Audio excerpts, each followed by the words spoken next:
药性未知，毒性未试，就敢拿出来用，你们好大的胆子！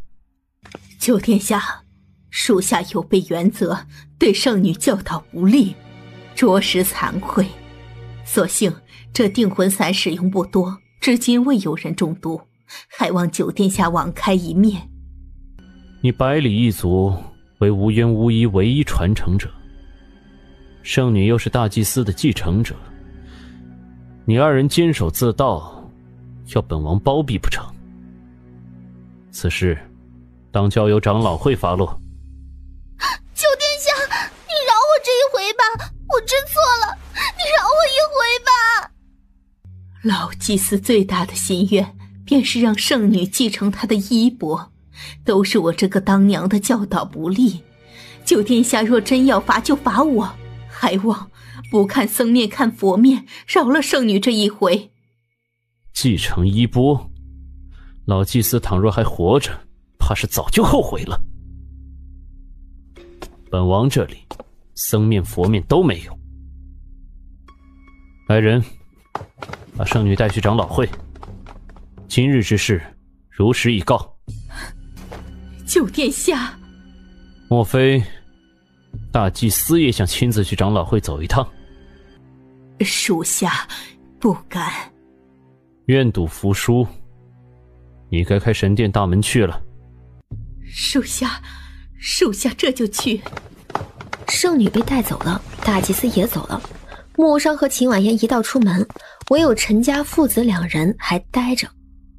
儿啊，今儿到底怎么了？为父不会是在做梦吧？爹，孩儿挨了圣女一巴掌，可疼了，但是太值得了。无缘岛主，战神之后，木商不置可否，大步走入战神殿，秦婉嫣跟上。前方巨大的祭祀台上悬着一幅巨大的卷轴，卷轴上好像还系着什么东西，太远太高了，他看不清楚。他原以为战神殿里会有战神塑像的，没有想到只有画卷，而这画卷竟还是收着的。那是什么？秦婉嫣利索地爬上高大的供桌，踩着供桌而过，3两步就到画卷下方。下来。他仰着头，怔怔地看着画卷，确切地说，他是看着绑在画卷上的那道血色荆棘藤。这血色荆棘藤同他手心里的药藤反噬可谓一模一样。怎么会这样？他下意识握紧了右手，可刹那间熟悉的疼痛感就传来，手心连心，疼得仿佛整个心都被揪住。为什么会这样？我的上古玄翼同无缘无依是何关系？同上古战神又是何关系？他忍着痛伸手去扯荆棘藤。住手！木无伤飞身而去，抓住了他的手。秦婉嫣一挣扎，手被荆棘刺破，明明就是小伤口，可鲜血却迸射而出。木无伤揽着他的腰，强行将他带了下来。那荆棘藤是什么东西？没人知道。你为战神之后也不清楚？数百年来，这个神殿被毁过无数次，就连巫医典籍也几乎被毁尽，只有这幅画一直流传下来，至今也从未有人能解开那道荆棘塔。这荆棘藤是巫医的东西？不清楚，它比这世上任何的武器都要锋利。别再动它。见他包扎好，他连忙收回手。不碰就不碰。无缘百里一世为战神守护者，他们世代传承巫医之术。这荆棘藤守护着战神像，或许真的同巫医有关。不是或许，是一定。苍岩皇族的传国宝石藏着战神的秘密，是吗？萧无欢告诉你的。季夫人说的。赤荣摄政王令萧无欢寻找此物，你信吗？谎话。那钥匙还在你父皇手上？或许不全在他手上。什么意思？本王让见过的人口述，令锁匠仿制。原以为会是一把千面钥匙，如今看来，苍岩的传国宝石并非战神钥匙，而只是其中的一部分。就算只是一部分，也得先拿到手。走，回去。他不说话，就看着他。九殿下，你我结盟，图的不正是东云天下？那钥匙就藏着主宰东云新王的秘密，又是你家的东西，岂能落入他人之手？应当尽早夺回来。走吧。嫣儿的野心不小啊。你现在才看出来吗？怎么，想反悔了？就怕你反悔。放心，本小姐向来有信用，说好了结盟10年就是10年，无疑只有百里一世能传承。这种古字名为巫文，是百里先祖所创，家族传承从不传外人，哪怕是族人也未必能学到。这样啊。你的医术远胜过他们，不必可惜。你不是说巫医典籍也被烧毁了吗？如今的巫医怕是没有传承到真正的巫医之术吧？仙祭司倒是个医术高明之人，可惜大祭司和圣女不得其真传。秦婉嫣没再问，一边走一边细看。你记得住，这墙壁上的并非医典，不过是一些祭祀文而已。你若想要，回头我设法令人摘抄下来送给你。当真？让陈清明版的病历也带上。你记住，离岛时切勿让外人见着。放心。突然见他笑，穆无伤嘴角亦不自觉勾起，他下意识牵起他的手。走吧。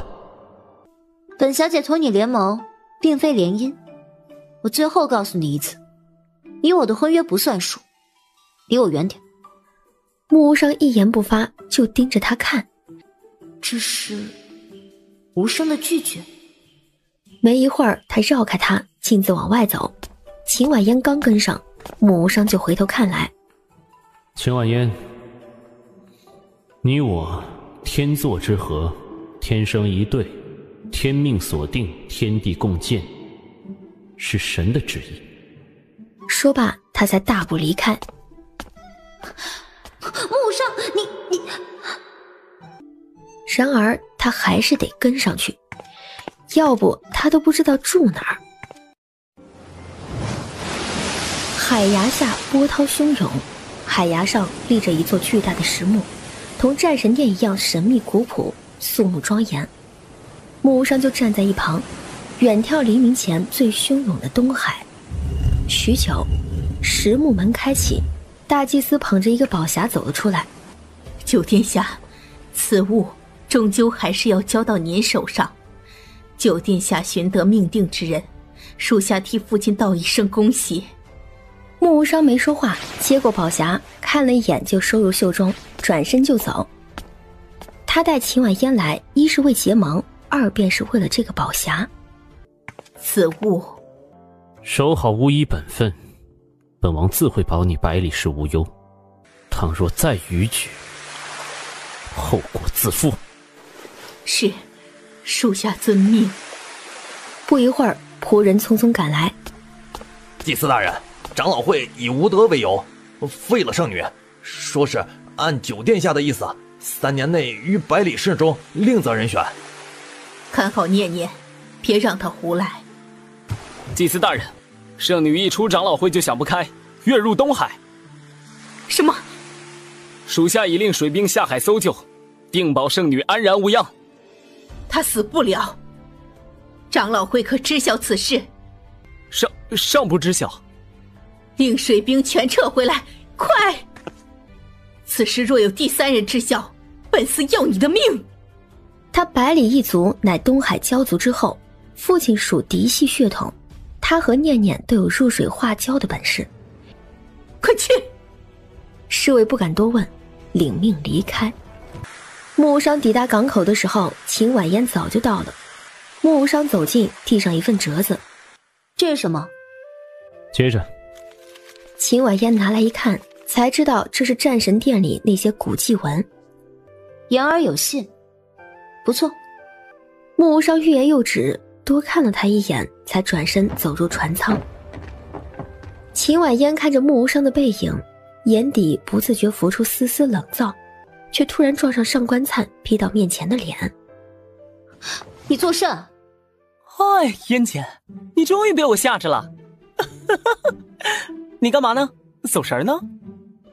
秦婉嫣眼神转冷。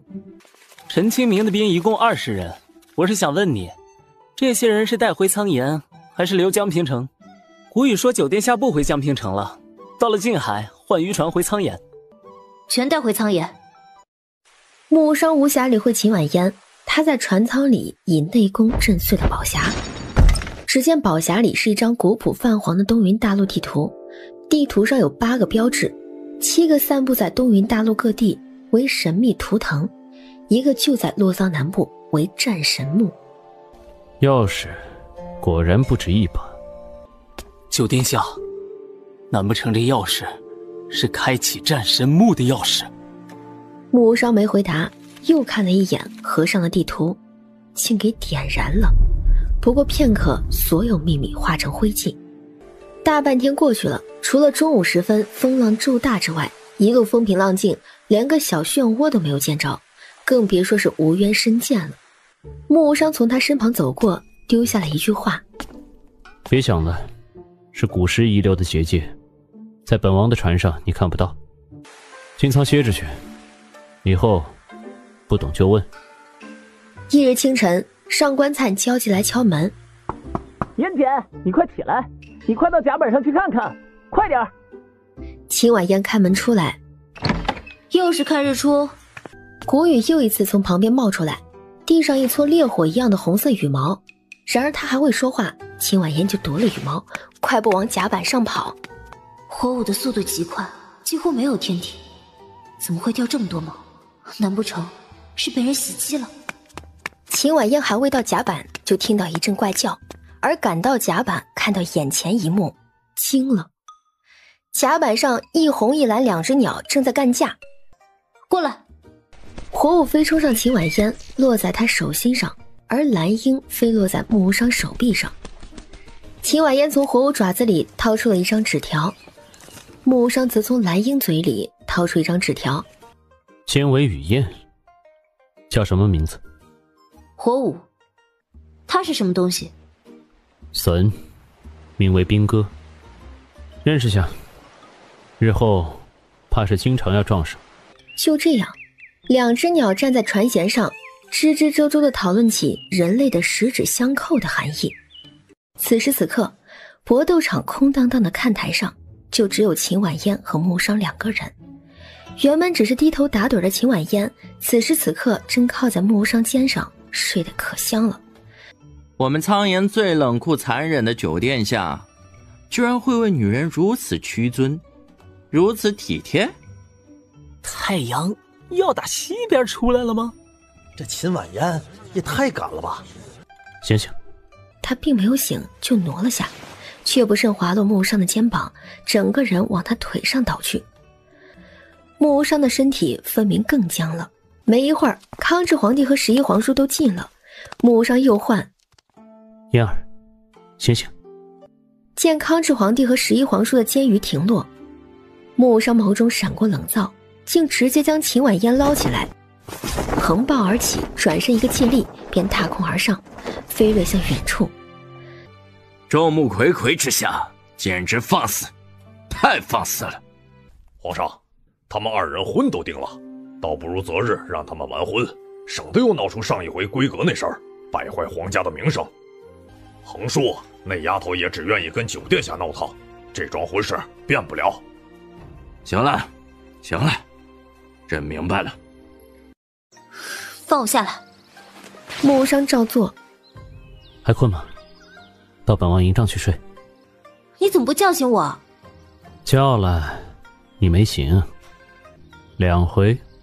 所以你还是没有叫醒我。你为什么不叫醒我？他直接牵起他的手。不困就回去，你弟弟该上场了。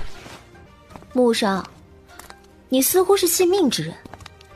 那如果你遇上了命中注定的人，是不是就能和本小姐解除婚约了？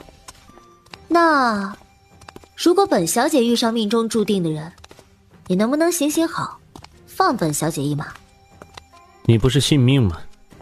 那本小姐遇上自己认定要嫁的人呢？你想嫁谁？秦婉嫣扯了扯嘴角，对付这个软硬不吃的家伙，用这种感性的问题根本是白搭。穆无伤也没有多问，就这么牵着秦婉嫣的手往搏斗场走。临近搏斗场的时候，他却突然止步。秦婉嫣，如果哪日你遇到想嫁的人，告诉本王一声吧。难不成这家伙良心发现了？本王一定倾尽所能，废了他。这家伙又耍我！穆无伤心满意足，牵着他大步走入搏斗场。父皇，儿臣本该前日就到了，但是为了给父皇献上一份阅军大礼，就耽搁到现在了，还望父皇息怒。来人，把本太子的兵带上来。却见一个侍卫牵着3头大狼狗走了进来，然而秦婉嫣的脸色却瞬间苍白，她下意识地往后退，身子不自觉绷紧。这么多年来，她拼尽了全力，也都忘不掉5岁那年被母亲遗弃的那个深夜。她在一个空无一人的巷子里，被2只野狗撕扯得遍体鳞伤，血肉模糊。你怎么了？你怕狗？没有，极其业务罢了。拿来匕首，亲自切开桌上的羊皮馕烤肉。刹那间，3条大狼狗齐刷刷朝这边看来。别切了。你还真怕狗？很鲜，趁热吃。本王在，就算是天狗，你也不必怕。太子，没味的兵，就不要牵上来丢人现眼了。穆世安安抚了好一番，总算把大狼狗安抚住。不是饿，是时间紧，就训了2日，难免有听错指令的时候。父皇，这3头狼狗还有搭台表演的本事，你要不要瞧瞧？是吗？那朕瞧瞧。穆世安大喜，又安抚了大狼狗一番，才放开绳索，另3条大狼狗排成纵队。见状，好不容易才冷静些的秦婉嫣又马上绷紧了身子。穆无伤却握住他的手。没食欲的话，就看表演吧。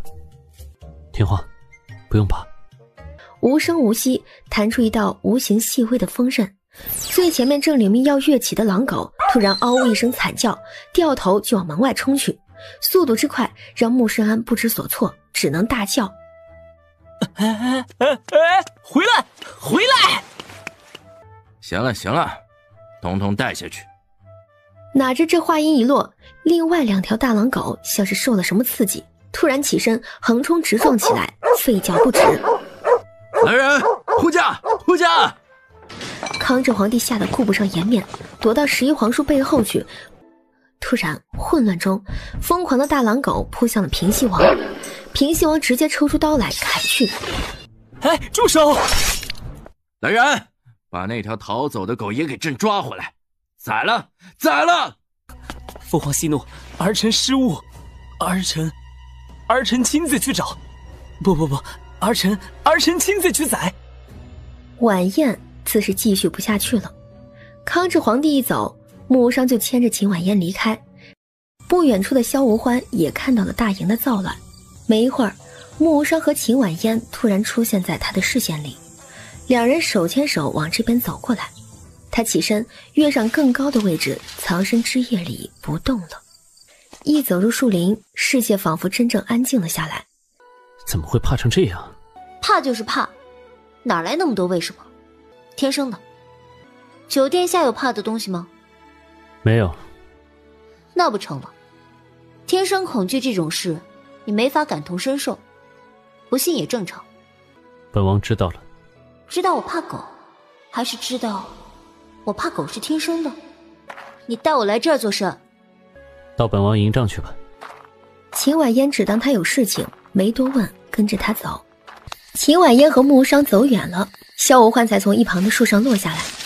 这小音儿竟也会害怕？怕什么呢？不过是订婚，尚未婚娶，小音儿还不是你穆无伤的，你等着。他吹了一声哨，没一会儿，数名湖面高手相继出现。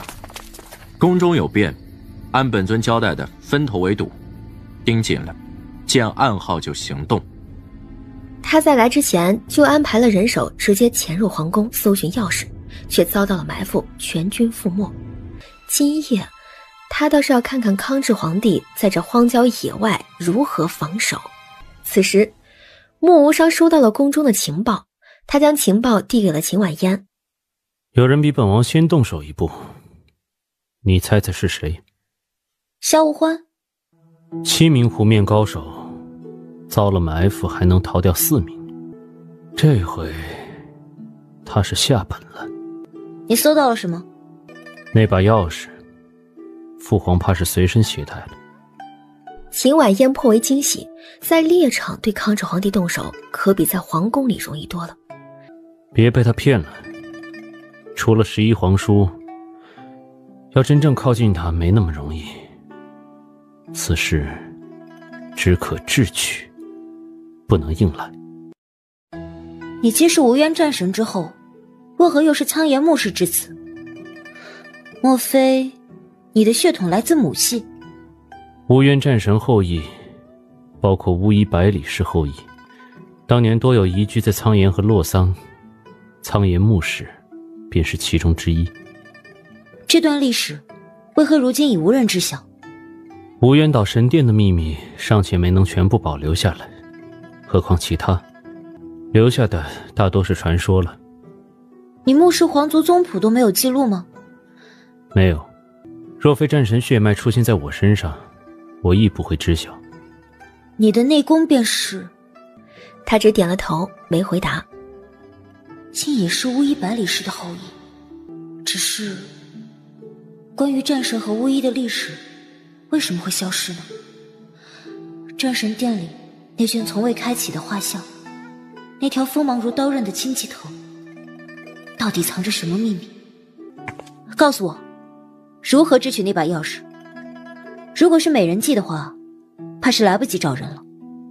尹娘一事后，这一计便无效了。你可有办法支开11皇书？多久？自是越久越好。我倒是有一计，说来听听。秦婉嫣从袖中取出了一抹金针，这针正是平西王的毒针。这毒叫窝叶，也算是罕见。此毒可致人七窍流血，昏睡不醒，看似致命，其实没什么大害处。睡饱了，毒才能自行化解。给11皇叔用，再好不过。哼，平西王果然好算计。哼，我得好好谢谢他。他传来上官灿，拿好了，一盏茶的时间里给11皇叔用上。然而穆无伤却是先拿下毒针，示意上官灿出去。这等事还需你亲自动手？别低估11皇叔，之所以要支开他，既为方便行事，也因为他是父皇身旁第一高手，监护父皇安危。你今夜就在这儿歇下吧，剩下的事交给本王便是。不行，既是结盟，便分工合作，各尽所能，没有我睡觉你干活的道理。怎么，怕本王独吞了那把钥匙？是。秦婉嫣瞪他，冷不丁伸手去夺毒针，穆无伤避开，秦婉嫣再抢，穆无伤竟是自然而然地斗起他来了。哪知道秦婉嫣突然猛拽他的衣袖，毒针以迅雷不及掩耳之势刺向了秦婉嫣的脸。啊！毒针在即将刺中秦婉嫣的瞬间掉落在他身上，又掉在地下，有惊无险。混蛋，说坏了事，你得负全责。你打算怎么下毒？不被你管，等我消息便是。说罢，他拿了毒针，转身就走。秦婉嫣一边往营帐走，一边喊来上官灿，马上去把11皇叔叫过来，就说我找他有事。是。火舞能找着他，对吗？九殿下，火舞没有任务时不会随意离开大小姐的。奴婢刚刚试过了，在城里也召唤不到他。如今可以肯定，大小姐不在皇都。木无伤要走，却突然想起一件事来。他止步，吹了一声响哨。很快，通体冰蓝色的兵戈就出现了。可有沾染了火舞气息的东西？林婶还是第一次见兵戈，一脸茫然，但是他还是很快就找到了火舞喜欢的豆儿过来。兵戈一闻豆，啾啾叫了几声，飞上高空盘旋了一圈，便往猎场方向去。此时此刻，萧无欢刚刚抵达清平寺，他抱着仍旧昏迷不醒的秦婉嫣，直接冲入后院。把韩慕白叫出来，快！哎，这位公子，韩大夫不在寺里，你先把人放下，我去请其他大夫过来先瞧瞧啊。很快，孩子们就把寺里所有的毒医全请了过来。他们给秦婉嫣把脉，又检查了她血红的手心，却都查不出她到底中了什么毒。韩慕白在哪里？本尊去找他。公子息怒，我已加急送信，我家主子定会尽快赶到。小燕儿，你醒醒，你到底哪儿疼了？你听得见我说话吗？小燕儿，你醒醒，你跟我说句话。屋外，一群孩子们趴在窗户边，无声无息的，眼眶却红红的。一抹红如流星的影子划过深深夜色，飞离了院子，却无人察觉。翌日清晨，整个清平寺都被包围了起来。木无伤跟着火舞来到后院房门口，他一脚踹开了房门。只见萧无欢紧拥着秦婉嫣靠坐在榻上，秦婉嫣脸色惨白，昏迷不醒。木无伤强悍的气场顿时全化作凌厉杀气。放开他！不想他死，就给本尊退出去，把门带上。找死！语罢，一道凌厉的锋刃瞬间飞射过去，速度之快让萧无欢根本无暇反应。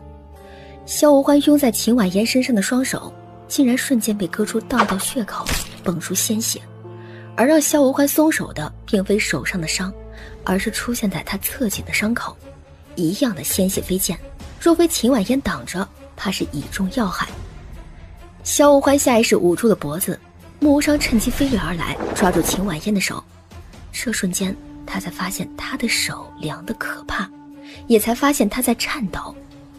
他怎么了？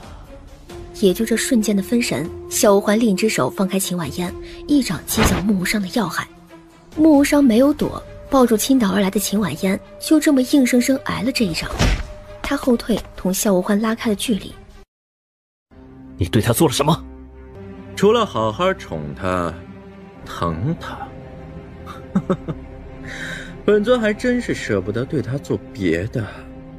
木无伤拔出了长剑，那剑似乎也感觉到主人的怒火，铿铿作响，蠢蠢欲动。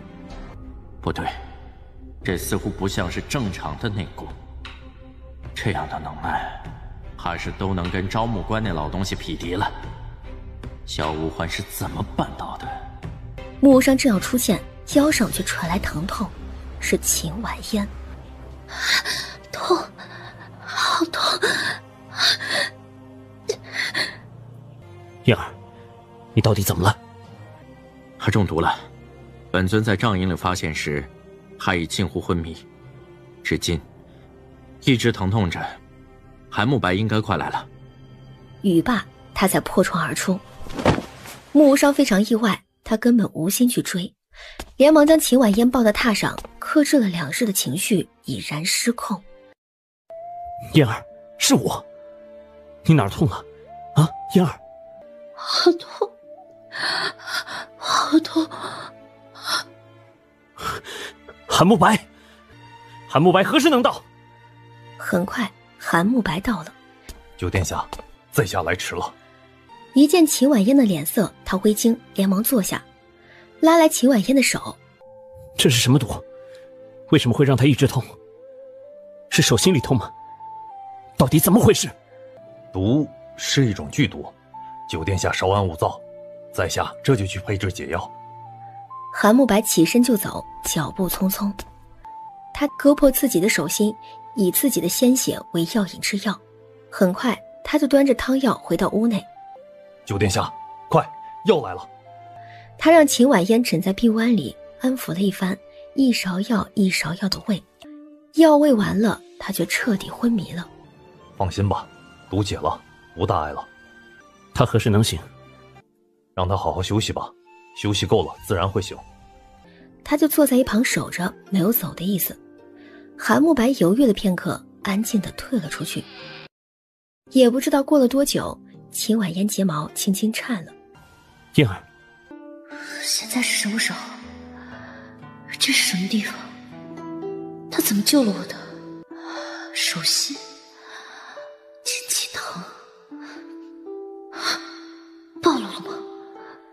他彻底清醒了，坐了起来，看着他。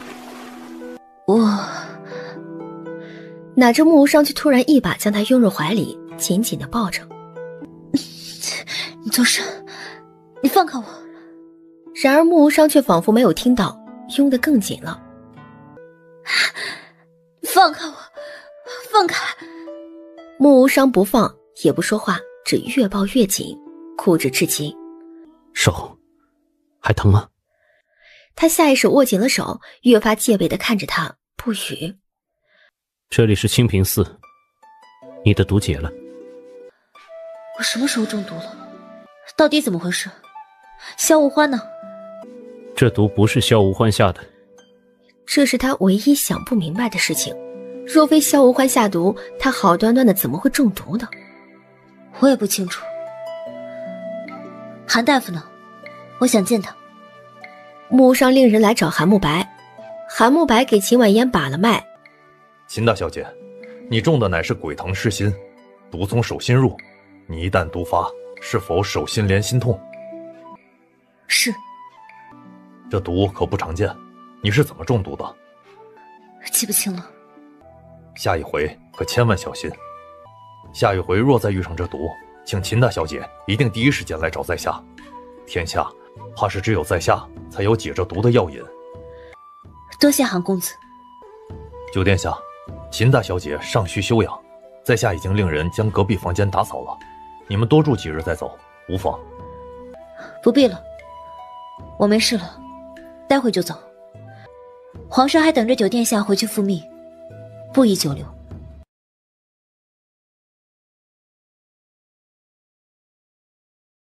安心躺着，那钥匙已经送出猎场了。那钥匙由我来保管。好，我真的没事了，可以走了。我想回去。穆无伤仍旧不让步，秦婉嫣恼了，抓住他的双肩推他。他肩上的伤口本就是在打斗中裂开了，被秦婉嫣这么一按，鲜血就渗了出来。萧无欢伤呢？不管你想回去做什么，休息一夜再走。他起身就走。你回来。明日再走，不必废话。过来，把伤口处理了再走。穆无伤看了他片刻，走了过去。难得你还记得你是本王的大夫。坐下，脱衣。需要什么药，我去取。叫你坐下你就坐下。穆无伤越发蹙眉，却还是坐下来，脱下半边衣裳。剑伤。快点，本王还有事。就是剑伤，这不是萧无欢伤的。快点。秦婉嫣只当是意外，也没追问。她取出一枚药种子，忍着。小伤而已，不必浪费。我乐意。穆无伤不跟他争，直接夺了他的药种子。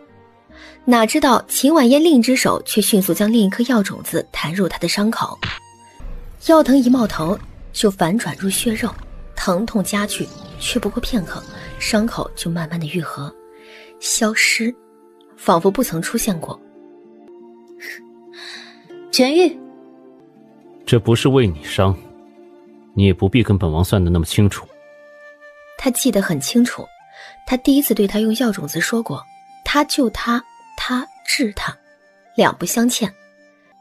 你这旁门左道，日后不用也罢。秦婉嫣瞥了一眼，发现他背后有几处抓痕，不深却红红的。难不成我疼痛难耐抓了他？我怎么一点印象都没有了？没弄清楚是什么人，还乱抓。木无伤穿上衣裳，起身就走。你回来，把伤口处理掉。然而木无伤头都不回，走了。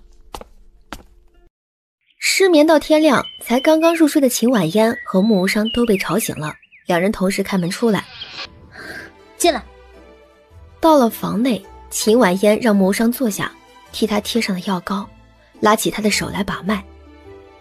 内伤这么重，昨日为何不说？过2日就好。这伤正中要害，2日能好？能，放心。不担心，只是因我而伤，我自是要治的。这一回失误在我，幸好钥匙没丢，让九殿下多费了心思和时间，还负了伤，实在抱歉。九殿下身上还有哪些伤，不必隐瞒，我一并治了。都治好了，就不欠本王了。坐下。嫣儿是本王的未婚妻，本王为嫣儿受伤，天经地义，日后不必再说客气话。木无伤，我最后说一次，我与你的婚约心不甘情不愿，你逢场作戏也就罢了，私下里别真当一回事。那本王也最后告诉你一次，本王没与你逢场作戏。订了婚，你便是本王的人。婚事乃两情相悦，你我不过盟友，九殿下强占这名分有何意义？不觉得可笑吗？那从今日起，你我两情相悦便是。什么？什么叫做两情相悦？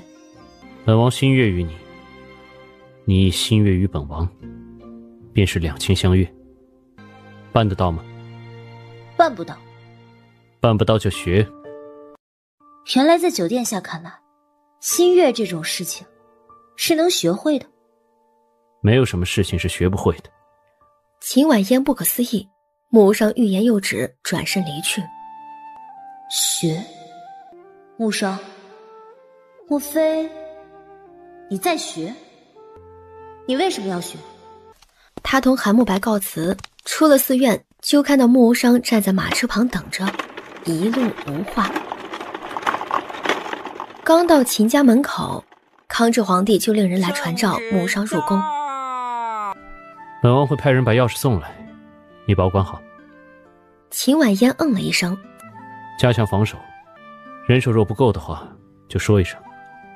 秦婉嫣又嗯了一声，好好休息。秦婉嫣继续嗯。巫医一族为何要守护战神？上古战神是至高强者，为何需要守护？九殿下不觉得此事十分奇怪吗？确实奇怪。还有，战神殿那荆棘藤乃是世上最锋利的武器，九殿下不觉得那荆棘藤并非守护战神像，更像是束缚了战神像吗？嫣儿不说，本王倒没注意。这么说，九殿下是认可我说的了？不无道理。与其瞎猜，倒不如尽快寻得第二把战神钥匙。难不成九殿下已有线索？好好歇着，过些日子有了明确的线索，本王再告诉你。一共有几把钥匙？你都有线索了？等着，今夜本王来找你，本王会早些过来。先好好应付你父皇，别露馅了。我等你便是。秦婉嫣下了马车，目送木无伤离开。你终于来了。等很久了。秦婉嫣递上荷包。你在我榻下找着这钥匙，就是装在这荷包里的。我把钥匙装在我的荷包里，丢在榻下，但这不是我的荷包。钥匙怕是被调包了。那日陈清明等人都昏迷了，你进帐篷前，必是有人先进去了。这事儿背后怕还有人盯着，猎场里还有。这是本王的荷包，你那荷包丢地上脏了，我便换掉了。那你不早说，钥匙是真的，可我再次触碰，竟一点反应都没有。为什么会这样？其他钥匙呢？触碰其他钥匙，又会发生什么？这钥匙，你可瞧出一点什么东西来？一共有几把钥匙，都在何处？既称之为钥匙，必定有锁。锁在哪儿？锁了什么东西？为何要锁？就这么着急？你不着急？为何要急？你身上流淌着战神的血脉，他的秘密便是你的秘密，不是吗？除非你早就知道了一切秘密。一共有7把钥匙，分散东云大陆各地。我们要找的第2把在赤荣，至于锁在何处，锁着什么，还有待追查。这锁是否同那画像上的金鸡藤有关？不清楚。九殿下不觉得那金鸡藤就像是一把锁吗？锁着战神像。瞎猜。依我看，传言怕是都是假的。这钥匙或许不是战神遗物，而是上古巫医一族的遗物。嫣儿啊，真太聪明了。还有呢？人人敬仰求之不得的战神，为何要锁着？他将心中所有疑问都抛出来，岂会只是想与他探讨？更多的是试探他。四目相对，一世寂静。秦婉嫣生平第一次如此有耐性地等着。这么说，嫣儿觉得本王很危险，是吗？要束缚、要锁住的东西，自然是危险的。嫣儿为何不将这些推测好好藏在心中？说出来了，就不怕本王不带你找钥匙？九殿下现在后悔，来不及了。那嫣儿觉得，危险的东西就一定要束缚住。九殿下觉得呢？嫣儿记好了，这世上任何东西、任何人，只要你不怕，就不算危险。他递上钥匙，保管好。木无伤说有朝一日，你看见了本小姐手里的金鸡藤，你还会说这样的话吗？见他迟迟不动，木无伤拉起他的手来，将战神钥匙放在他手心里。本王都不怕，嫣儿怕什么？我不怕危险，只怕未知。这第2把钥匙在赤荣何处？九殿下何时带我出发？好好休息，过2日本王来接你。我的荷包记得还给我。脏了就丢了。谁让你乱丢我东西了？小东西罢了，赔你一个便是。带走，不送。不要了。他说完就转身大步离开。秦婉嫣看着他的背影，又生气又莫名其妙。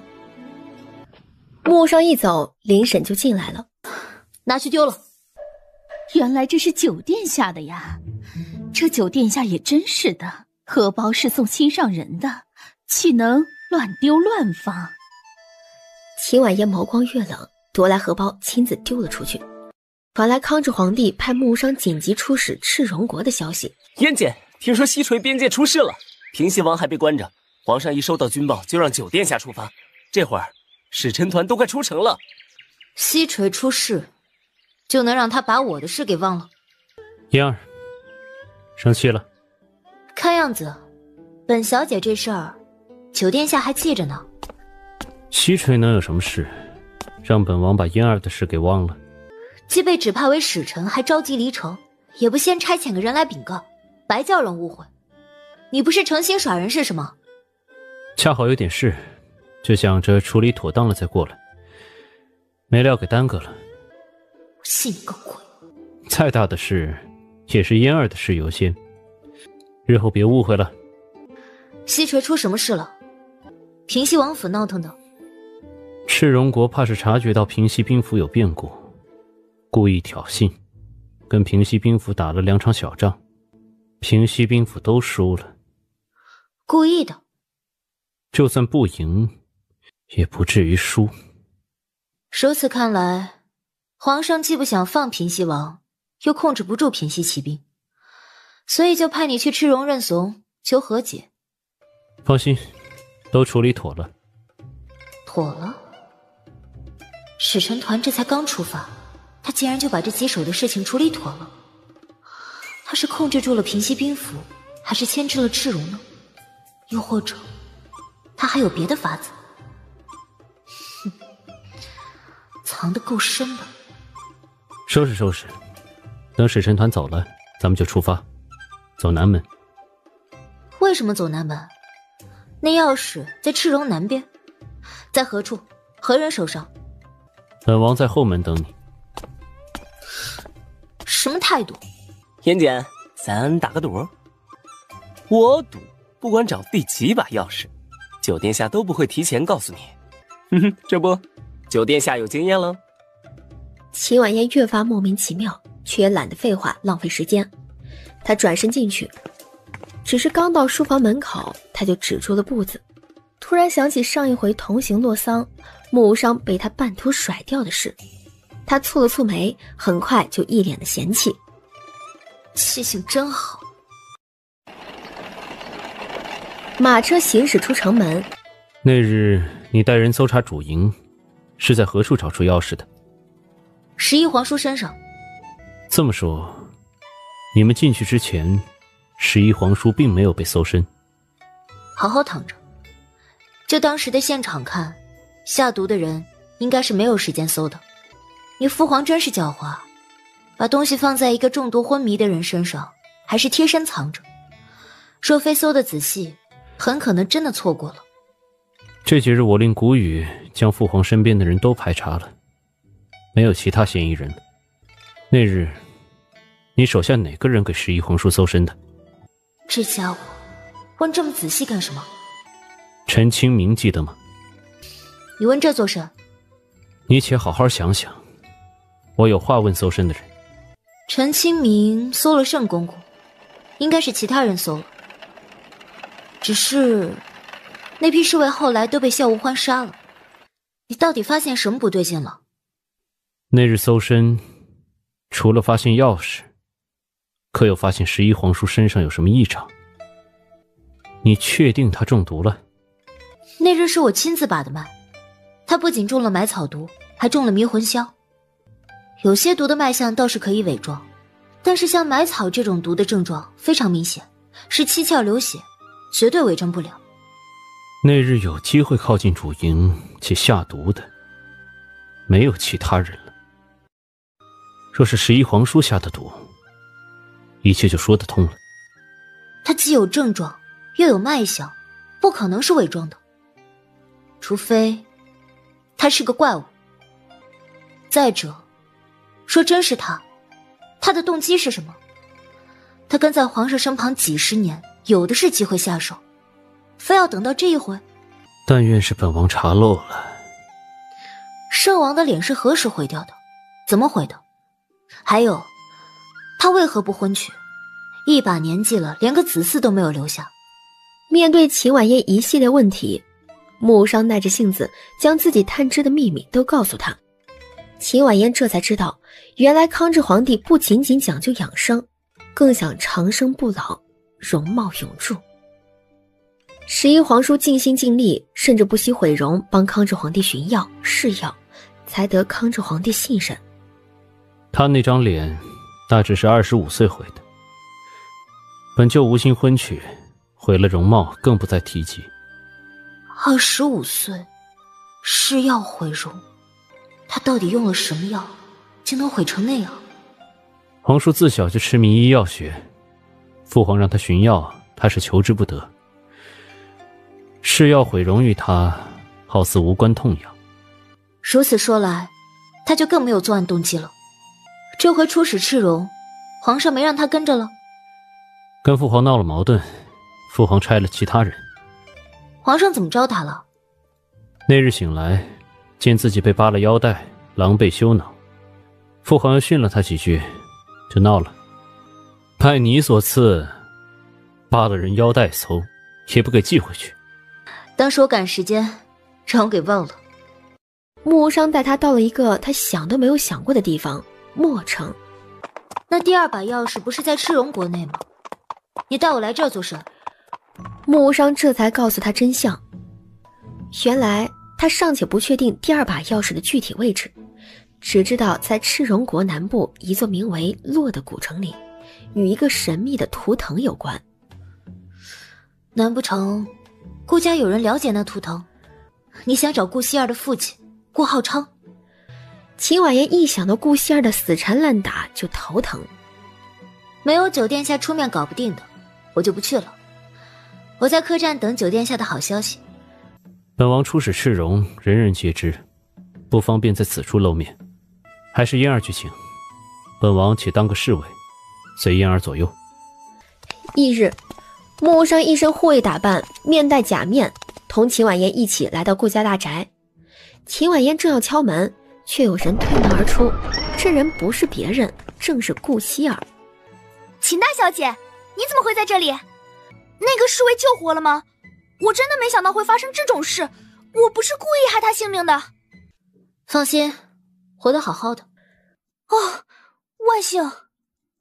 我被禁足在墨城出不去，我往你们府上送了好些信问这件事，你们好歹给我回个信啊！人没事了，这件事就到此为止。秦大小姐，这是我的一点小心意，有劳你替我交给那个侍卫，就当我赔偿他的。不必了。你不知道，那个侍卫可命苦了，打小吃尽了苦头，好不容易学会武功，才在秦家谋了一份生计，一家上下，老的老幼的幼，全靠他一个人养着。他伤得还这么重，肯定得命苦，吃尽了苦头才学会武功，家里有老幼等他养着，他居然卖惨蒙骗小姑娘，他想干嘛？我利钱也不多，这些年存的全在里头了，替我跟他说声对不起。回头我让他自己来找你。也好。秦大小姐，我翻你家的墙，就只想代表公子的画迷跟你道个歉。对不起，那日是我们误会你了，请你原谅。秦婉嫣嗯了一声，表示接受。咱们也算不打不相识，以后就是朋友了。你比我大，我叫你嫣姐，你直接喊我名字就成。嫣姐，我有一个大计划，准备给公子一个惊喜，你要不要参加？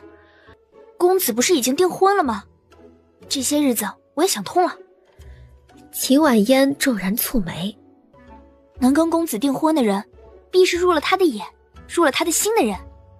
我虽然总说非公子不嫁，可我一直都觉得，公子那样的人是不会婚娶的。唉，也不知道到底是怎样的女子能让公子折服。总之，公子身旁有人照顾便好。我和一群姐妹们都决定了，从此以后不当公子秋的铁粉了。这小妮子脱粉了就好。我们决定，从此以后当公子秋夫妇的铁粉。无论是谁想拆散他们，我们都坚决不同意。嫣姐，公子至今不公开此事，我们自然也不会大肆宣传。目前也就是几十号人知道此事吧。以公子的为人，都订了婚，定不会委屈心上人一直等着的，更不会藏着掖着太久，对吧？秦婉嫣下意识深呼吸，顾希儿却只当她是认可的，她笑得更开心了。嘿，我们就想提前给公子夫妇俩准备一份大婚贺礼。嫣姐与公子是知己，一定也认识公子的心上人，所以我就想让嫣姐帮我们打探打探，公子的心上人有何喜好。谁告诉你公子秋订婚了？你家未婚夫呀。你说谁？嫣姐的未婚夫就一个吧。那天在秦家，九殿下亲口告诉我的。秦婉嫣的表情简直无法形容。嫣姐，九殿下不至于骗我吧？秦婉嫣没回答。嫣姐，公子到底订婚了没啊？既然是九殿下告诉你的，你找他去，我什么都不知道，别来烦我。他转头甩了一记警告的眼神给穆无伤，才大步走入顾家。他连忙追进去。妍姐，你来我家做什么呀？门口候着。是。哦，妍姐这贴身护卫的个头真高。他跟进屋，秦婉嫣已经给管家递上了一封引荐信，表明来意。妍姐，你想见我爹爹做什么呀？有事请教。我帮你递帖子，你稍等。顾小姐留步，本公主这引荐信，也劳烦顾小姐一并呈给令尊吧。这女子是赤荣国的三公主乌兰沁。乌兰沁，你也敢出现在我家？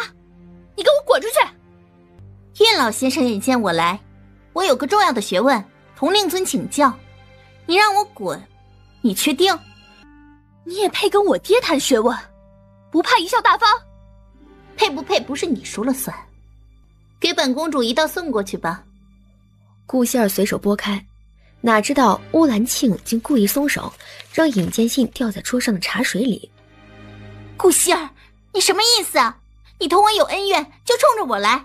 你拿岳老先生的引荐信撒什么气？你瞧不起岳老先生，还是你顾家也瞧不起岳老先生？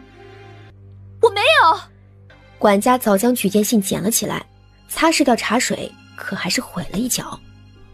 本公主刚刚在门口听他说，你家先生会给写这份引荐信的人面子，难不成如今顾家不看学问深浅，只看人身份呀？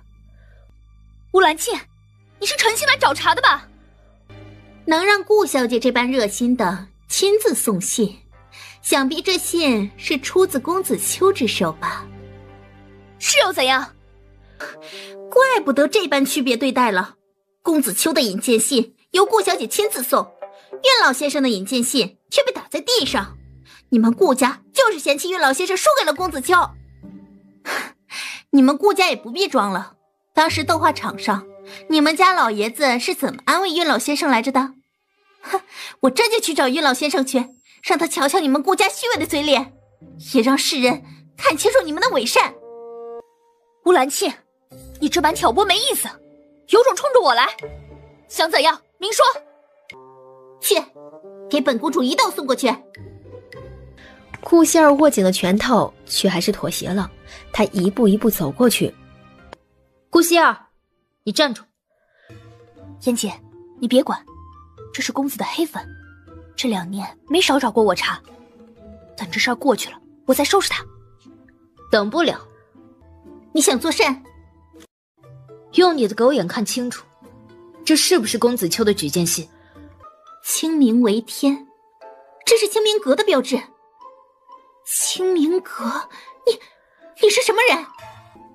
妍姐，你跟清明阁什么关系啊？本小姐是公子秋的知己好友。你拿着清明阁的举荐信，却说是公子秋的好友，这个女人什么意思？清明阁的举荐信被顾家区别对待了，你有意见？我，你什么你？你没意见？是，我自是没意见。所以，是岳老先生对清明阁有意见？这哪跟哪儿呀？不是，我不知道这是清明阁的举荐信。刚刚顾希儿都说了是公子秋的举荐信。你说了？我没说，是他自己说的。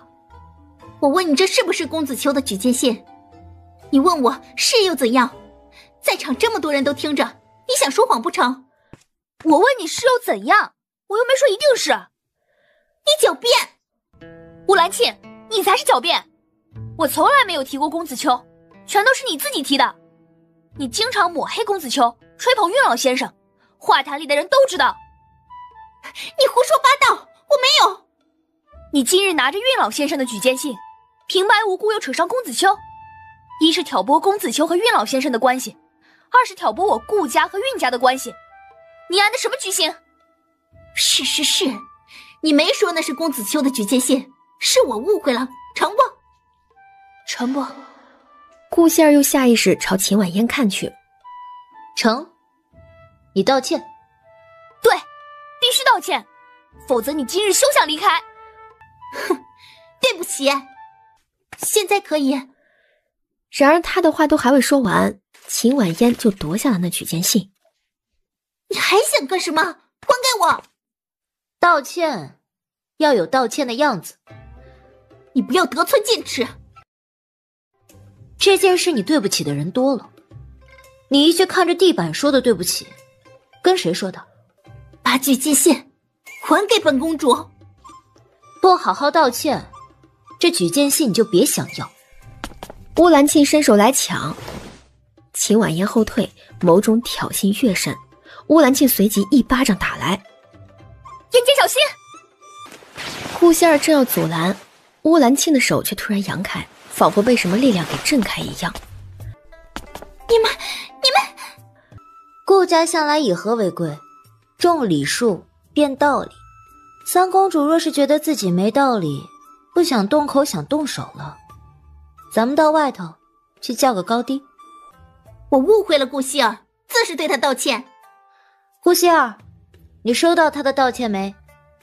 我没收到。是我误会了你对运公子不敬，对不起。你不仅误会顾希儿，你刚刚还污蔑了顾家，是不是也该给顾家一个道歉？这有区别吗？你刚刚说让谁瞧瞧顾家的虚伪和伪善来着？顾希儿，这件事情关乎你顾家的名声，可大可小，还是去把你爷爷请过来吧。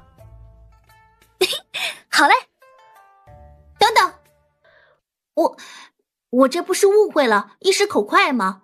这也不是大事，不必惊动顾老爷子。我收回我所有的话便是。说出来的话若是真能收回去，要道歉做甚？那你到底想怎么样？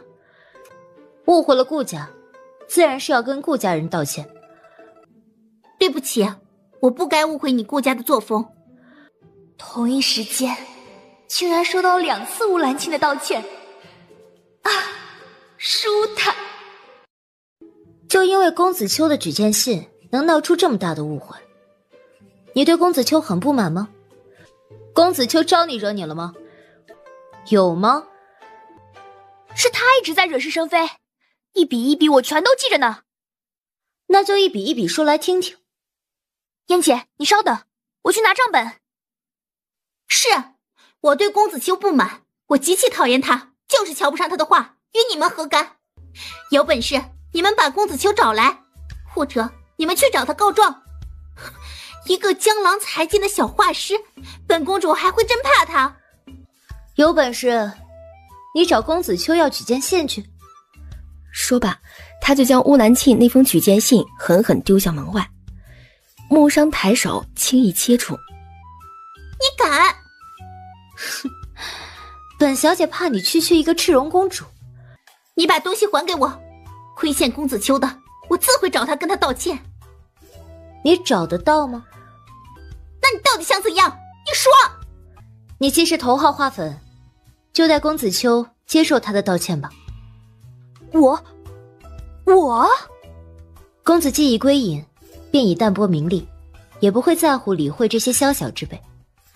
倒是画迷们受了不少委屈，你作为头号画粉，且待众画迷收下这个迟到的公道吧。乌兰沁，道歉吧。对不起。对不起什么？我不该对公子秋不敬，不该抹黑污蔑，对不起。顾希儿这才满意，他忍不住了，他看了秦婉嫣一眼，就捂着嘴，急忙忙就跑了出去。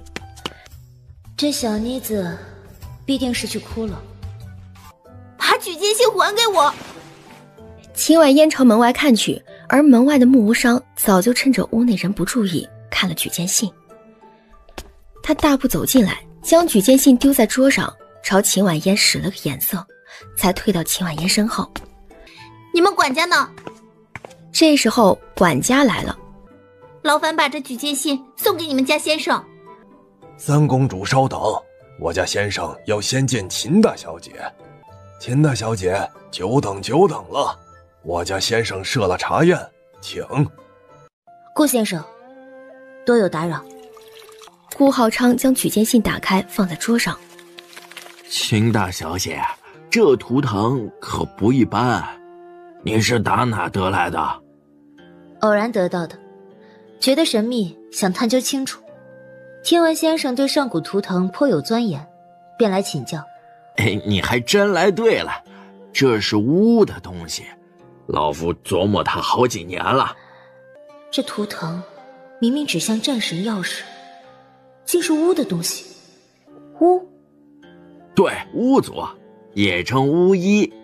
这一族人已经在东云大陆上消失很久了。他一边解释，一边将举荐信里那个圆形图腾画了出来。此乃巫文。你如何知晓的？浩瀚古籍中与巫族相关的记载皆被毁了，只能从先人描述中推断出个一二。顾先生可识得巫文？那这字是什么字？毫无头绪。巫出无冤，七巫乱世。是的，巫族出自无冤岛，在东云大陆分为7个分支，祸乱天下。传言上古战神亦是出自无冤，奈何那段历史无法追溯。老夫琢磨此图腾多年，便是想寻得蛛丝马迹，探知当年历史，补上东云史书的空白。可惜。这图腾莫非是七巫的图腾？上古图腾一般象征族群姓氏，所以老夫推测这个图腾要么是无冤巫族的图腾，要么就是巫族在东云7个分支中的某一个。那这图腾到底出自何处？秦大小姐可听说过世荣国洛城药王宫？药王宫曾有一古碑上誊有这图腾，只可惜后来那石碑无端的丢了，也没人知晓这图腾的来历。玉氏一族也无人知晓吗？老夫询问过多人，包括当年的玉老族长，他们皆不知。可惜啊，可惜，老夫对这图腾的推测至今都无法验证啊。秦大小姐，你又是在何处偶得的这图腾？快同老夫说说，咱们好一道琢磨琢磨。亦是从古籍中瞧来的。赶紧拿来老夫瞧瞧。此趟来的匆忙，落下了，待下次来拜访一定带来。秦大小姐既然是同老夫探讨的，咱们连这么重要的东西都落下了。他怕顾浩昌再追问下去，聊了几句便要告辞。秦大小姐下一回来是何时啊？可千万别忘了那本古籍。秦婉嫣只点了点头，没回答。离开顾家，木屋上便喊来古雨，盯着乌兰沁，待他离开顾家再动手。古雨领命而去。七巫乱世，难不成一共有7把钥匙？这7把钥匙乃巫族7大分支所有？木无伤点了点头。你穆氏乃战神后裔，如此看来，苍岩的传国宝石并非穆氏所有，而是七巫中的某一脉所有。木无伤还是点头。好啊，原来你都知道。我只知战神钥匙共有7把，每一把都对应着一个图腾。至于这图腾的含义和七巫乱世，我皆不知晓。这么说，其他图腾你也都知道？木无伤取来纸笔，将其他6个图腾都画了出来。秦婉嫣认真看起来，按顾浩昌的办法，在图腾里寻找巫文。没一会儿，他就将藏在图腾里的6个巫文都找了出来。我令人送去无冤岛。他们可信？这图腾他们不曾见过。七巫为何要乱世？与战神？如今嫣儿觉得巫与战神是守护还是束缚，谁更危险？不管真相是什么，这钥匙九殿下都得先落袋为安。岂能落入他人之手？又不能落入巫之手。那是自然。九殿下就这么放心将钥匙放在我这儿？木无伤抬眼看来，清冷中分明有几分柔软。他迟迟没有回答，就这么看着他，仿佛答案就在这眼神里。秦婉嫣很快就败下阵来，只当自己没问过，直接转移话题，聊起洛城遇事。嫣姐，不好了，那小妮子的爹爹被杀了。顾傲长竟然被杀了，这杀手就不怕出众怒吗？九殿下，秦大小姐，属下失手了。有帮手？那个独眼人又出现了，属下不是他的对手，他们已经出城了。劫持秦月和秦耀祖的独眼人竟出现在这里，跟乌兰茜在一起。这个独眼是招木宫什么人？木无伤和秦婉嫣相视一眼，往顾家赶。到底怎么回事？你这是要去哪儿？嫣姐，我爹爹被杀了。什么时候的事？乌兰茜离开了吗？乌兰茜早就走了，爹爹是用膳后回书房被杀的，是被鞭子一鞭封喉的。我大哥说，那伤口是11节金鞭所致，那武器非常少见，能用好的人更没几个。我定要将凶手找出来，为爹爹复仇。萧无欢。嫣姐，你说谁？萧无欢是谁？嫣姐，你是不是见过11节金鞭？你是不是知道凶手是谁？招木宫，萧无欢。嫣姐，你认识他？他是招木宫什么人啊？我顾家跟招木宫从未有过恩怨，我爹爹更不认识这个人啊。未必是他。顾先生手无缚鸡之力，以萧无欢的本事，何必挥鞭？九殿下，你也认识萧无欢吗？他到底是谁？他在哪儿？尤其是在室内，更没有挥鞭的必要。以萧无欢的狡诈，不至于如此大意留下证据。要么他是故意留下的，要么有人栽赃嫁祸。横竖跟萧无欢这个人脱不了干系，跟招木宫也脱不了关系，我找他们去。你上哪儿去找萧无欢？你知道招木宫在何处？你大哥既认出那鞭伤，以你爷爷的见识和人脉，自是能查得到。敢对顾家下手，这事背后没那么简单，不可妄下定论。可是，你冷静冷静。嫣姐，你告诉我萧无欢到底是什么人，好不好？我等不到爷爷他们了，我这就找他去。顾希儿，你不是个小孩子了，你能不能冷静点？嫣姐，我没有爹爹了，我再也没有爹爹了，我不能当小孩子了。良久，顾希尔终于停了下来，嗓子都哭哑了，那双灵动明亮的眼睛已然暗淡无光，他伤心的好似个被丢弃的孩子，抹了抹眼泪，转身漫无目的的往前走。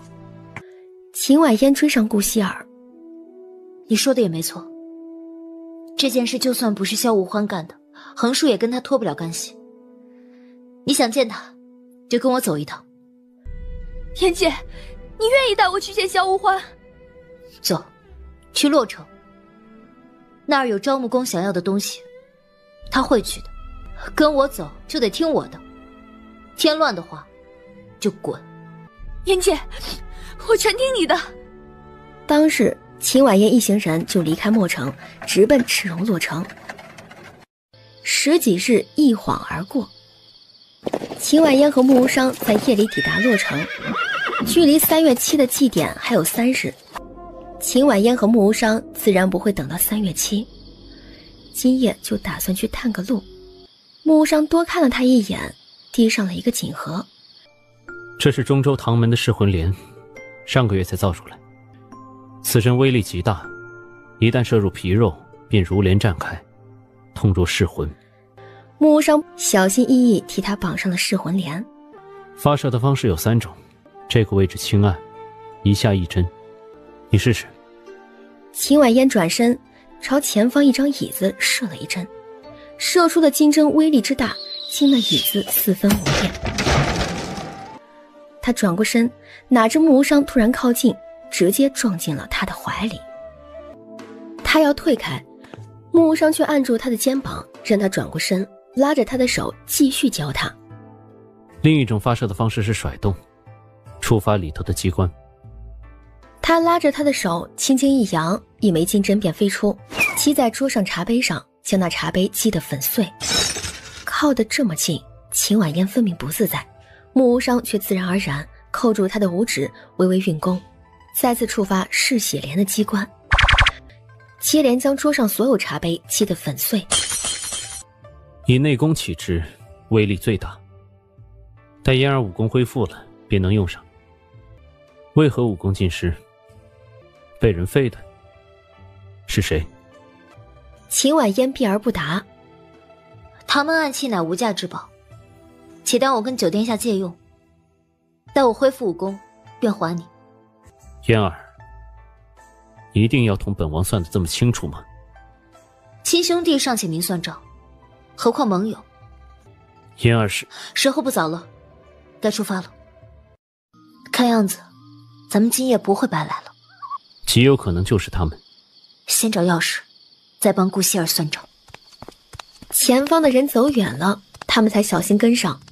这时候，那两个人才摘下兜帽。那女子正是乌兰沁，然而那男人却不是萧无欢，而是一个独眼彪悍的中年男人。是季虎。他的眼睛怎么瞎掉的？他为何会出现在云梦黑市？聂雨长是萧无欢的心腹，他为何要跟聂雨长窝里斗？难不成季虎背叛了招木宫？你是想说，是季虎杀了顾先生，嫁祸萧无欢？秦婉嫣点了点头。玉大小姐，都到这里了，就不请本王和三公主到古神殿里先开开眼界？感情玉大小姐还不信任本公主？玉大小姐正是玉氏如今真正的当家人，嫡长女玉馨。摄政王和三公主莫急，只要你们答应我的办到了，我答应你们的自然会办到。玉大小姐这么说就没意思了，本王答应你的事岂是一朝一夕能办到的？苍岩使团已经入境，此次使臣乃是苍岩九殿下。玉大小姐也知道九殿下不是好对付的人，这个节骨眼上，我如何与父皇提国教之事？九殿下，原来这回他亲自来呀。玉馨跟你认识，你怎么没提过？不认识。秦婉嫣不信。真不认识。若是久仰苍岩九殿下大名，一直未能一睹其风采，没想到此次竟是他亲自出使。不认识还能说得像熟悉一样，真是。玉大小姐乃我赤荣将来的国教大祭司，如此长敌国之气，灭自己威风，怕是不合适吧？这儿也没外人，摄政王何必端着？摄政王若非忌惮九殿下，这会儿该在边陲杀敌了吧？哼，和解是皇上的意思，并非本王本意。木无伤在本王眼里也不过是个乳臭未干的兵崽子。如果我没记错，九殿下第一次挂帅亲征的年纪要小摄政王当年3岁。你东夷南部4国，除了苍岩九殿下，何人敢明着挑衅中州皇亲贵胄？犹记当年苍岩国语，够了！我药王宫向来不择圣女，倒是每3年择一药女追随我父亲。三公主若能在3月期的药学大赛上拔得头筹，成为药王宫药女，与家父一道守护古神殿，待药王宫成为国教，我再推举三公主为圣女，便名正言顺，可以服众。玉大小姐说的倒是轻巧，本公主就学了点皮毛，如何能拔得头筹？此次比赛分为初赛和决赛，初赛的题目已经送到我手中，决赛乃家父出题。届时，玉馨没往下说，却露出意味深长的笑颜。要本公主去跟那些平民比试，本公主的威严何在？先当上药女，方可服众。玉大小姐说的不无道理，三公主三思。本公主当上药女，岂不得跟玉老爷子一道，天天守着古神殿？正是。不成不成，本公主得先瞧瞧这古神殿到底是什么样子的。不瞒二位，5年前家父便亲自把守古神殿，如今除了家父自己，即便是族长长老都不得入内。你带本公主进去，天知地知，你知我知。家父如今就在殿内。那就等。二位有所不知，古神殿看似普通，里头却机关重重。三公主其实不必多虑，只要三公主尽快将药王宫推举为国教，届时在皇都另建神殿，到时候一切还不都是公主说了算。罢了罢了，3月7，本公主参赛便是。初赛的试题都在这上头了，并不难，三公主记住便是。决赛的题目最迟3月初6，我定亲自送去。药学笔试啊！秦婉嫣喃喃自语，凤眸浮出浅笑，心情极好。离开药王宫后，他认真道：顾先生正是在5年前在药王宫发现图腾石碑的，那石碑怕是被玉家主藏起来了。东西必在古神殿中。这么说来，玉氏是7巫之一，那个巫文就是玉字。3月7，玉家主离开古神殿，本王倒是能来。别，你千万别。母上，这件事交给我，药女一职我定要拿下。你不许乱来。如此神秘的古神殿，必定不只有战神钥匙，定还会有7巫的秘密。只要当上药女，还怕挖不穿他们的底。木无伤看着秦婉嫣，眉头微挑，不说话了。秦婉嫣这才意识到自己似乎有点失态。这里头机关重重，你若硬闯，万一打草惊蛇，咱们前功尽弃怎么办？本小姐过把药女的瘾，先给你探路。说是不行，你再闯也不迟嘛。谁告诉你本王要闯了？你想防萧无欢？他和季虎怕是有嫌隙，季虎智取，以他的性子，极有可能硬闯。在嫣儿眼中，本王就是那般鲁莽冲动之人，还是嫣儿过于心切，比本王更想知晓巫的秘密？7巫可乱世，本小姐急着收了他们，替天行道。嫣儿的野心果然不小。秦婉嫣走入赛场，一眼就认出乌兰沁来。她走了过去，就在乌兰沁背后的位置慢条斯理坐了下来。聂雨长，你来这儿做甚？哼，当然是来找战神钥匙的。你跟季虎不会这么天真吧？真以为把顾浩昌杀了，就没人知道图腾在玉氏这儿了？你怎么找过来的？杀顾家的人，嫁祸尊上，这么大胆子，本小姐还是服气的。季虎和尊上的恩怨，不是你我能多管闲事的。他们有恩怨，何必坏东云的规矩，赔上顾家的性命？招募公，这是想与天下读书人为敌吗？顾家又怎样？不过是一群无用的书生，还真以为没人敢开罪。那个老东西自以为是，迂腐不化，哪怕丢了性命也不为我们所用。哼，难怪生出的女儿也那么直性子，那么讨人厌，死了活该。是吗？聂雨长，你也想当药女？你何时会药学了？你都敢来，本小姐为何不敢？药女之位已是本公主囊中之物，战神钥匙也逃不掉，不管你知道了多少秘密都没用。哼，本公主好心劝你一句，乖乖从了几户，你跟着尊上没什么好果子吃的。是吗？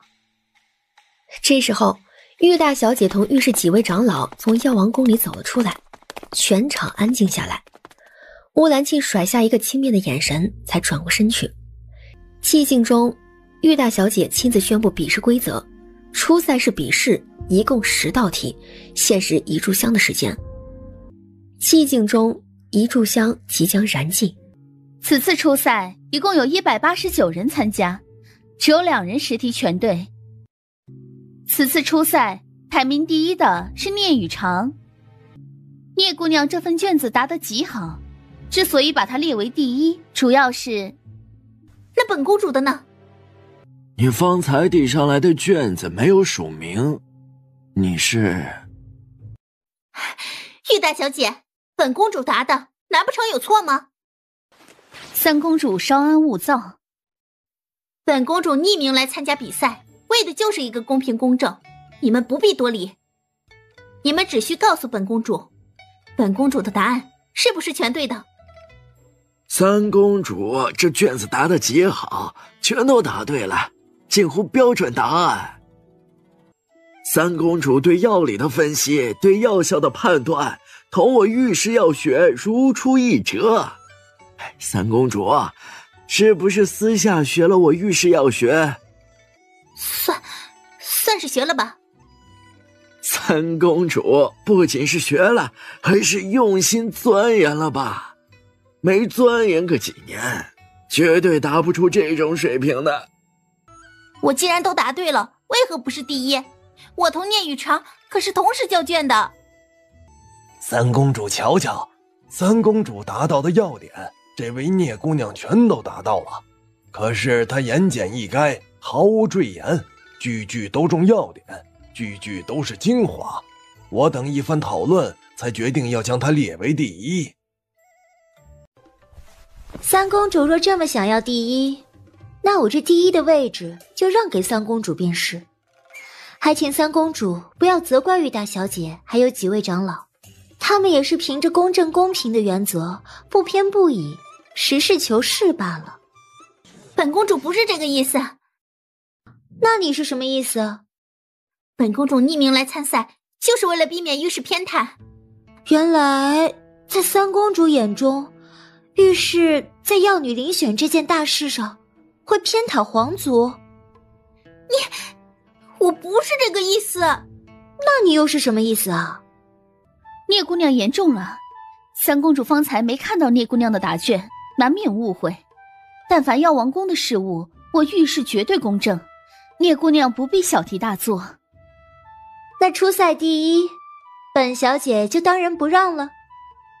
聂姑娘实力所得，恭喜聂姑娘。本公主刚刚确实误会了，初赛第一，聂姑娘实至名归，恭喜了。恭喜就不用了，三公主且记好了，山外有山，人外有人，杏林无边，学海无涯。我虽夺得第一，可这今日的10道题，我还有些疑问。三公主既对御史药学有钻研，不如帮我解一解疑。聂姑娘，还有决赛呢，大家也都等着。你有什么疑问，待决赛结束了再问不迟。好啊，或许见了玉老爷子，我能同他请教请教。玉大小姐总觉得有些不对劲，宣布了后面的名次，便让前10入选者进药王宫休息，再准备决赛。聂姑娘，你赢了比试，便是我药王宫药女。你先随老夫过来吧。秦婉嫣点了点头，古神殿依旧静谧平静，庄重神秘。秦婉嫣有些诧异，虽没有看到穆无伤，却也知道他在。岳家主可想过，万一祭虎攻入洛城，我等当如何守住药王宫？进来吧。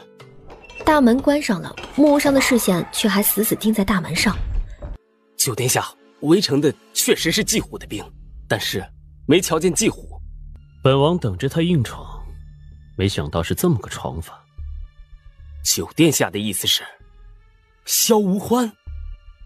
只能是他。萧无欢，到底是招木宫什么人？九殿下，那厮还真是老狐狸，又不按章法来了。他不会真攻城吧？盯着。此时，秦婉嫣正跪在古神殿中，起誓要永远守护这座神殿。玉长，你可知我玉氏为何要守护着古神殿？这古神殿乃药王宫的起源，传说史上真有药王其人，医术高明，悬壶济世。随老夫来。秦婉嫣起身跟上，他们走到了尽头，又开启了一堵石门。走进去的瞬间，秦婉嫣惊着了，只见石室四墙都雕刻着巫文，此乃上古文字，称为巫文。这是药王宫的秘术，古时流传下来，称为巫医之术，可愈百病，解百毒，延年益寿，甚至可长生不老。